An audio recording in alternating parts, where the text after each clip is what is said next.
तमिलनाडु से एक ऐसी खबर आई जिसने पूरे देश को कह सकते हैं हिलाकर रख दिया। एक प्रवासी मजदूर पर एक बहुत ही क्रूर हमला हुआ। और ये सिर्फ एक हमले की कहानी नहीं है, ये एक ऐसा मामला है जो हमारे समाज और हमारे कानून के सामने एक बहुत ही ज़रूरी सवाल खड़ा करता है।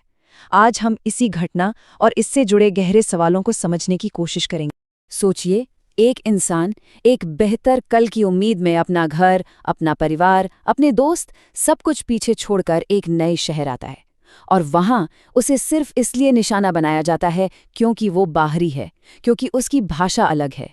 ये सिर्फ एक शख्स पर हमला नहीं, ये हमारी इंसानियत पर एक बहुत गहरा जख्म है। चलिए सबसे पहले इस घटना के पीछे की जो बड़ी तस्वीर है उसे समझते हैं।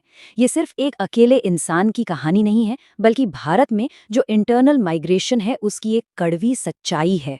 देखिए, भारत में हर साल लाखों लोग काम और बेहतर मौक़ों की तलाश में अपने गांव और छोटे शहरों को छोड़कर बड़े शहरों की तरफ आते हैं। वो अपना सब कुछ पीछे छोड़ आते हैं, सिर्फ एक उम्मीद के साथ कि वो अपने और अपने परिवार के लिए एक बेहतर जिंदगी बना पाएंगे। लेकिन ये सफ़र ये बिल्कुल भी आसान नहीं होता। जब कोई नई जगह जाता है तो सामने कई तरह की चुनौतियां खड़ी हो जाती हैं। देखिए, भाषा की दीवार होती है, कल्चर बिल्कुल अलग होता है और अक्सर एक सामाजिक अकेलापन घेर लेता है।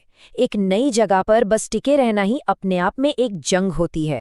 अब बात करते हैं उस खौफनाक घटना की जिसने इस पूरी बहस को जन्म दिया। जो हुआ उसे तथ्यों के आईने में देखना बहुत ज़रूरी है। तो हुआ ये कि इस घटना की शुरुआत हुई ज़ुबानी बदसलूकी से। मजदूर को उसकी पहचान की वजह से, एक प्रवासी होने की वजह से निशाना बनाया गया। इसके ठीक बाद कुछ लोकल लड़कों की एक ग्रुप ने उस पर हमला कर दिया। और इस बर्बरता को और भी भयानक बनाने के लिए पूरे हमले को कैमरे पर रिकॉर्ड किया गया और फिर उसे सोशल मीडिया पर फैला दिया गया। इस हमले के बाद जो कुछ हुआ उसने लोगों के गुस्से को और भी ज्यादा भड़का दिया। और जो बात इस मामले को और भी परेशान करने वाली बनाती है वो ये है कि इस घिनौने काम के बाद भी जो आरोपी थे उन्होंने कोई पछतावा नहीं दिखाया, बल्कि रिपोर्ट्स के मुताबिक उन्होंने तो विक्ट्री साइन के साथ वीडियो भी पोस्ट किए, जैसे मानो कोई बहुत बड़ी जीत हासिल कर ली हो। उनके इस रवैये ने सच में आग में घी का काम किया। जैसे ही ये वीडियो सोशल मीडिया पर वायरल हुआ, पूरे देश से इस घटना की जबरदस्त निंदा हुई। जब दबाव बढ़ा तो पुलिस भी हरकत में आई और गिरफ्तारियां की गईं। अधिकारियों ने भी लॉ एंड ऑर्डर बनाए रखने और ऐसी घटनाओं को बिल्कुल बर्दाश्त न करने का एक सख्त संदेश दिया। इस घटना के बाद एक शब्द बार बार सुनने में आया, हेट क्राइम।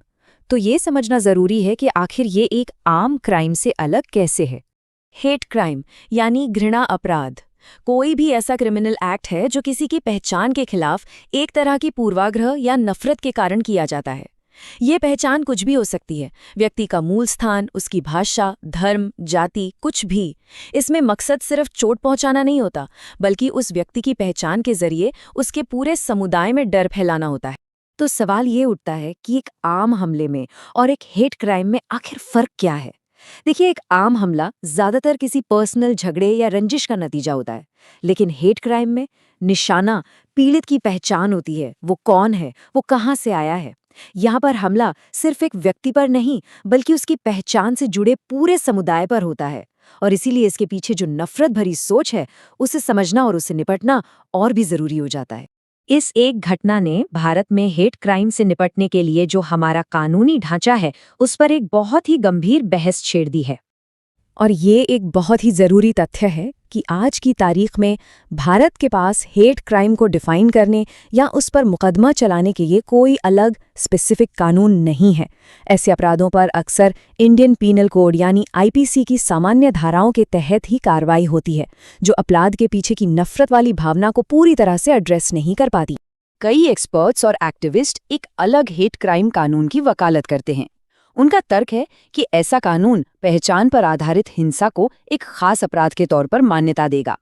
इससे ऐसे अपराधों का सही डेटा इकट्ठा करने में मदद मिलेगी और समाज में ये साफ संदेश जाएगा कि नफरत और कट्टरता के लिए कोई जगह नहीं है। और सबसे बड़ी बात, ये कमजोर समुदायों को ज्यादा सुरक्षा और न्याय का एहसास कराएगा। आखिर में ये सिर्फ एक घटना नहीं है, ये उस डर, उस असुरक्षा और उस सामाजिक बंटवारे की एक बड़ी समस्या का आईना है जिसका सामना हमारे देश में लाखों प्रवासी मजदूर लगभग हर रोज करते हैं।